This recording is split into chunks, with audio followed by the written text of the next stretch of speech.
No Mas meu você Instagram, tem uma marca também. Tem uma marca de... Na pandemia, eu tenho depressão bipolar tipo 2. Então, é uma doença que é muito difícil de lidar, cara. Muito difícil, assim.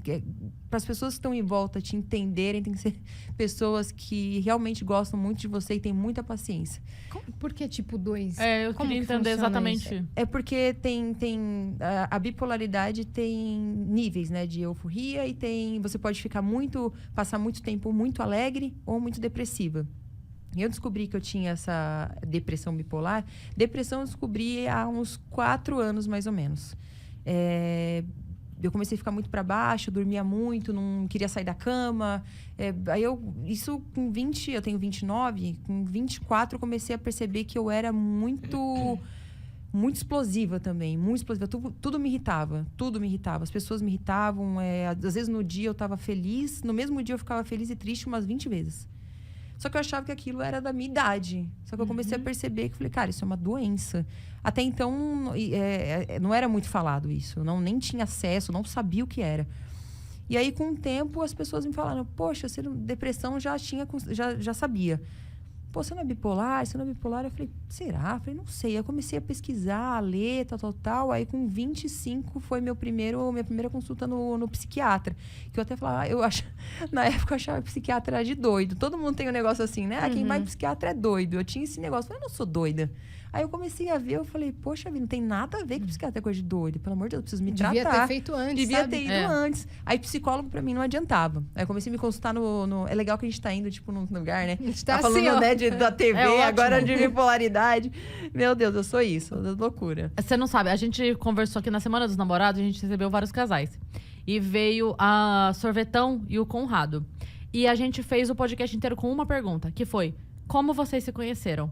3 horas. Nossa, Pra por eles quê? contarem, Sério? Porque Juro. a gente ia abrindo novos Porque eles falavam porque assim, eu achei que então. era só história. Não, foram indo pra outros Não, campos. é que assim, eles iam, tipo... Então, porque daí a gente... Isso aqui, daí a gente foi fazer um show não sei onde. Inclusive, nesse show, aí... A Xuxa. Bro, entendeu? E eles Eu não se... adoro. Aí eles ficavam assim, caramba, a gente não consegue. Parecia How I Met Your Mother, sabe? Que não chega, nunca. Aí acabou o podcast e falou, então, enfim, não sabemos como vocês se conheceram. Volta semana que vem. Não, é Foi sério. tipo isso. Eu sei que a gente ria muito, eles ficavam assim, cara, a gente não consegue. Aí eles já estavam incomodados. A gente falou, mas a gente tá amando.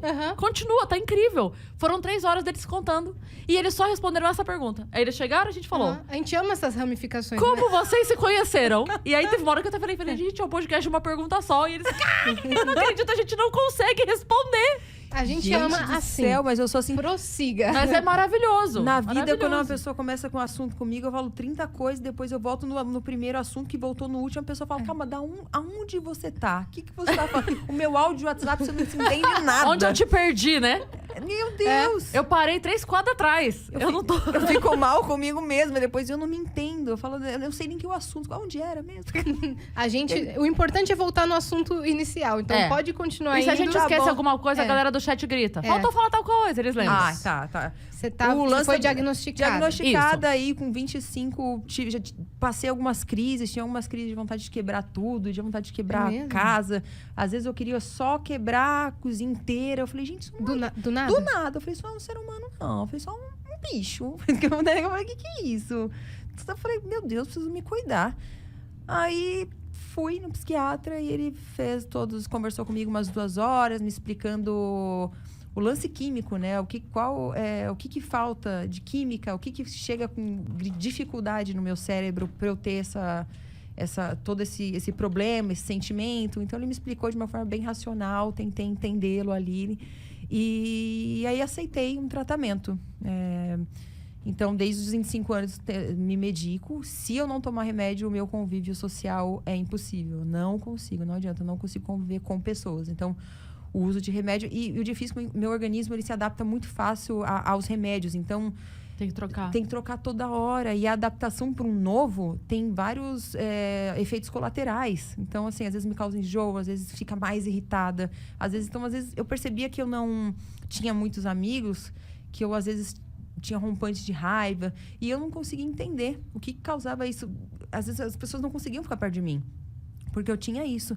Eu falei, poxa, quero me tratar, quero ser uma pessoa melhor. E fui buscando autoconhecimento, fui buscando tratamento. Então, hoje, continuo trocando de medicação.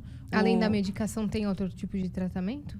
Não, então, eu sempre busco, hoje, estudar muito as pessoas, assim. Eu tento olhar para as pessoas de um modo diferente, tentando vê-las de uma forma...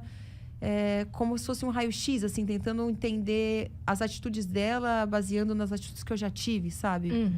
Então, eu tenho o meu método, assim, que é um jeito que eu aprendi para me blindar, para não explodir e para ter paciência e empatia com o próximo. Certo. Então, eu fico todo dia em trabalho constante, me tratando. Mas eu tenho gatilhos, assim, também, tenho coisas que eu tenho que me controlar muito. Eu tenho muita vontade de falar as coisas também. A alimentação influencia nesse tratamento? Ou atividades complementares, tipo esporte? Sim, atividade física. É sempre bom, acho que pra todo mundo, se manter em movimento, assim, independente. Não precisa ser, eu sempre deixo lá no meu Insta, se movimente, independente. Não são só musculação, vá nadar, vá correr. Qualquer coisa que te faça bem. Porque a pessoa começa a ficar... Esses tempos eu fiquei 1 mês em casa, porque eu tive uma crise muito forte. Até foi publicamente, foi aberto isso. As pessoas ficaram muito preocupadas, assim. Eu chorei muito nos stories, porque eu já não estava aguentando.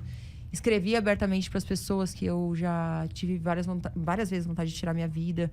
Eu deixei isso bem claro para as pessoas, porque às vezes elas olham ali pelos stories e minhas fotos, acham que minha vida é perfeita. Falam, nossa, ela é linda, ela é isso, eu tenho dinheiro. Assim, as pessoas criam uma visão de você que nem existe, assim, às vezes. Então, eu deixei aberto ali para as pessoas. Tem muita gente que em casa...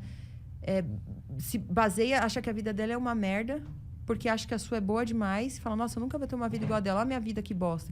Aí fica se afundando. Se comparando e se afundando. Então, eu mostrei ali que eu sou uma pessoa normal, que eu choro, que eu brigo com a minha mãe, que eu tenho as minhas crises, que eu tenho uma doença, que eu me cuido, que eu tomo remédio, se eu não tomo, eu não consigo sair da cama. Eu sou uma pessoa de gente como a gente. E também deixar um alerta para quem tem isso, às vezes tem vergonha de expor, ou vergonha de se tratar. Isso faz todo sentido. As pessoas... Porque pra quem precisa e tem vergonha de se assumir, ver alguém que ela admira, que fala abertamente disso, é como, né? É um alívio do tipo assim, cara, mas eu não preciso ter vergonha disso, eu não preciso ter vergonha de mim, eu posso dizer que eu sofro, eu posso dizer que eu choro. Então, pra quem tá do outro lado, faz muita diferença.